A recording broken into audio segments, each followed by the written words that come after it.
because his pride wanted to continue handling things his way. If he asked for a sign and got it, then he knew he would have to admit that he was not serving the Lord.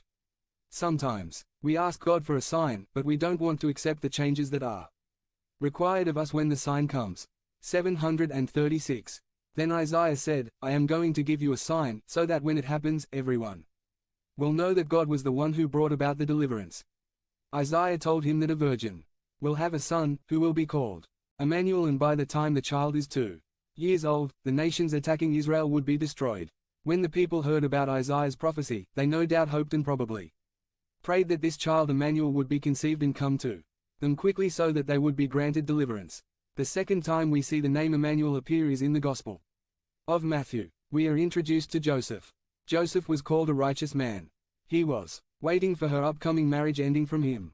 He was engaged to this beautiful young woman named Mary.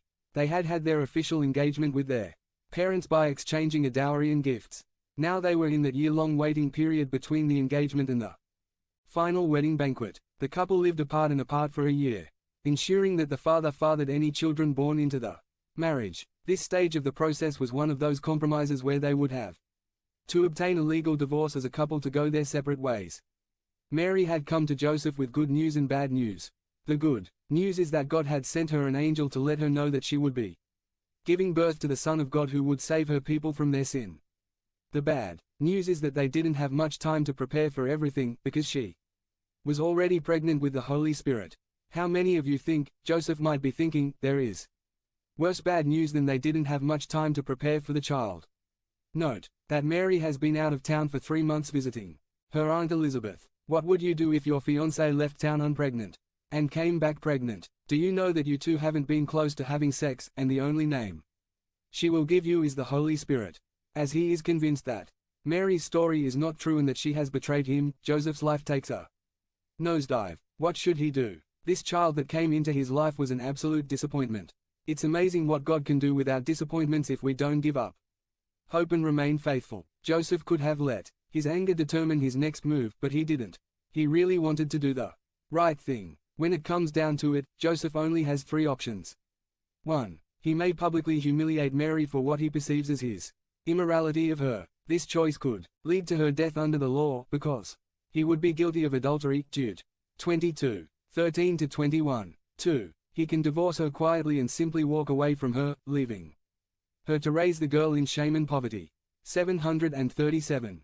3. He can marry her and raise the child as if he were his own. This last option would rarely have been chosen. Joseph, being a righteous person, needed wisdom to make a decision.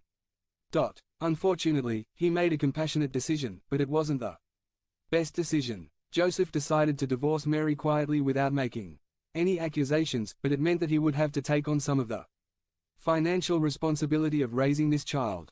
He obviously cared about Mary and, as the scriptures say, he did not want to expose her to public disgrace. He also knew that by taking this route he would put his own reputation at stake. Many would believe that he was the father of the child and that he had backed out of the agreement for some unknown reason. Had he found someone else, there would be a lot of speculation out there. Sometimes, even when we have all the facts in front of us, we still can't see or understand the full picture. God may be up to something in a situation that we simply cannot understand with our earthly wisdom. The Gospel of John does not give us an account of the birth of Jesus, but it does begin by letting us know that in the beginning was the Word, and the Word was with God, and the Word was God.